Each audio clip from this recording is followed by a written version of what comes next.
আজকের ব্লগটা একটু অন্যরকম ভাবে শুরু করলাম, তোমরা দেখেই বুঝতে পারতাছো। চলো আজকে কি করি সারাটা দিন ওই ভিডিওটার মধ্যেই শেয়ার করুম।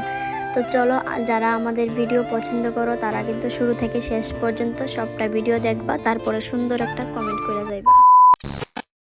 Hi hello everyone, welcome back to my channel Surajit Mahi ব্লগে সবাইকে স্বাগতম। নতুন একটি দিনে নতুন একটি সকালে ওয়েলকাম জানাইয়া আজকের ব্লগ শ্যুটটা শুরু করতেছি। দেখো আজকে কিন্তু একদম সকাল সকাল বিছানার মধ্যে থেকেই ব্লগ শ্যুট শুরু করে দিছি। তো আজকে রাত্রে কালকে রাত্রে অনেকটা ঘুম কম হয়েছে, কারণ কি দেখতেই পারতেছো ঘরের জানালা খুললে তারপরে ঘুমাইছি। সারা রাত্র কারেন্ট আসছিল না, আর সত্যি রাত্রটা ঘুমই হয়েছে না। তো সকাল সকাল কিন্তু তাই নিয়ে ঘুমাইতেছিল আর আমি উঠছি। তারপরে দেখো ঘুম থেকে উঠতে সেটা কিন্তু ওইদিকে আমি আগে স্নান টান করে একদম ফ্রেশ হয়ে গেছি। তারপরে আয় পড়লাম রান্নাঘরে, আর দুজনে মিলে একটু ফাইজলামি করতেছি, চলো আমরা এখন রান্না করব। তো তাই নিয়ে কিন্তু আমার আজকে একটু হেল্প করে দিব। কি রান্না করুম না করুম এখনও কিন্তু জানি না। তো চলো দেখা যাক কি রান্না হয়। তো হাতে নিয়ে নিল পেঁয়াজ আর আলু, এবার দেখি কি রান্না করি। তো আমি এদিক দিয়ে স্নান করতে করতে দেখি তাই না এদিক দিয়ে ভাতও বসাই দিছে, কারণ অনেকক্ষণ পরে কিন্তু কারেন্ট আইছে।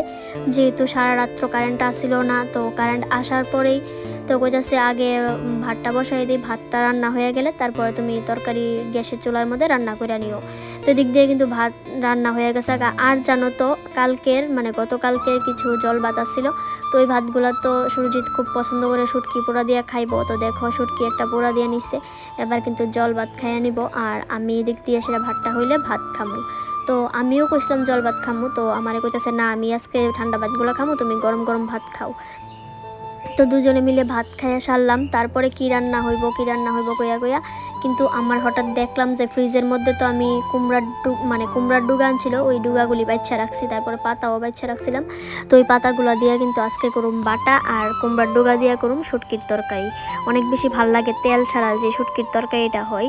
তো চলো আজকে রান্না করুম। এদিক দিয়ে সেটা দেখো কুমড়া পাতা বাটা খাইতে অনেক বেশি ভাল লাগে, কিন্তু ভালো লাগলে কি হইব, এত পরিশ্রম এই বাটার মধ্যে, কতবার যে ধুইতে লাগছে। তার আগে কিন্তু আমি 1-2 ঘন্টা ভিজাইয়ে রাখছি, কারণ কুমড়ার ডুগার মধ্যে প্রচুর পরিমাণ বালু থাকে।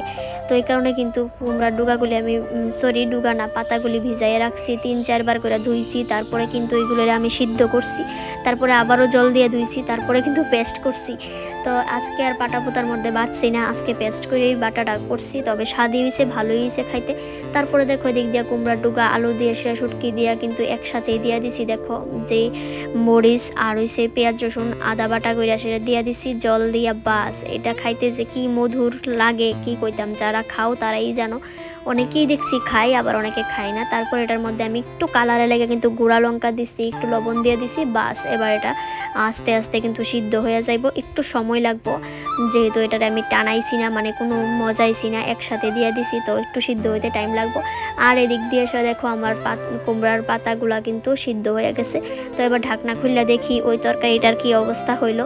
তো দেখো মোটামুটি কিন্তু অনেকটাই সিদ্ধ হয়ে আইছে। আর আজকের তরকারি কিন্তু একটু ঝুলঝুল রাখুন, এত ঘন করতাম না। ভাল লাগে কিন্তু, খুবই টেস্ট লাগে খাইতে। তোমরা যারা খাইছো না একবার কিন্তু খাইয়া দেখতে পারো, অনেক বেশি ভালো লাগে। তো সুরজিৎ কিন্তু এই তেল ছাড়া শুটকির তরকারিটা খাইছে না কোনো সময়। গুদক খাইতো কিন্তু এরকম তেল ছাড়া শুটকির ঝোলটা খাইছে না।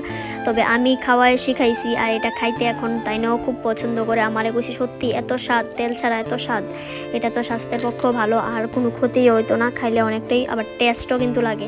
তারপরে দেখো ওই যে পাতাগুলো সিদ্ধ হয়েছে, এগুলারে আমি আবারও ভালো করে ধুয়ে নিতেছি, অরে গড়ে করে আসলে কিন্তু এগুলো না হয় 10 বারের মতো আমি ধুইছি। তারপর দেখো এই যে শুটকির পাতলা ঝোলটা কিন্তু হয়ে গেছে সেরকম পাতলাও করছি না, আবার ঘনও করছি না। সত্যি আমি এখন দেখতাছি তরকারিটা, আমার এখন আবারও খাইতে ইচ্ছে হয়েছে। এত টেস্ট হয়েছিল তরকারিটা, খুব ভালো লাগছে। তো আমি ভাবছিলাম যে একবার শুকনা মরিচ বাইটটা তারপরে রান্নাটা করুম। তো আমি কই না শুকনা মরিচটা আজকে আর দিতাম না, আজকে কাঁচা লঙ্কাটাই পেস্ট করে দিয়ে দিব আধা বাটা করে। আর এটার মধ্যে একদম কাঁচা লঙ্কার ঝালটাই বেশি ভালো লাগে খাইতে। তারপরে দেখো এখন কিন্তু আমি এটা করে নিছি। আর দুপুরের লেগে একদম সিম্পল রাখছি, রাতের বেলা রুটি সবজি করুম, তার লেগে কিন্তু শুধুমাত্র শুটকির ঝোল করছি আর কুমড়া পাতার বাটা করতেছি। এটার সাথে কিন্তু আমি ভালো করে কাঁচা লঙ্কা দিছি, তারপরে রসুন দিছি, কাঁচা লঙ্কাটা একটু বেশি পরিমাণ দিছি, ঝাল ঝাল হইলে বাটাটা খাইতে বেশি ভালো লাগে।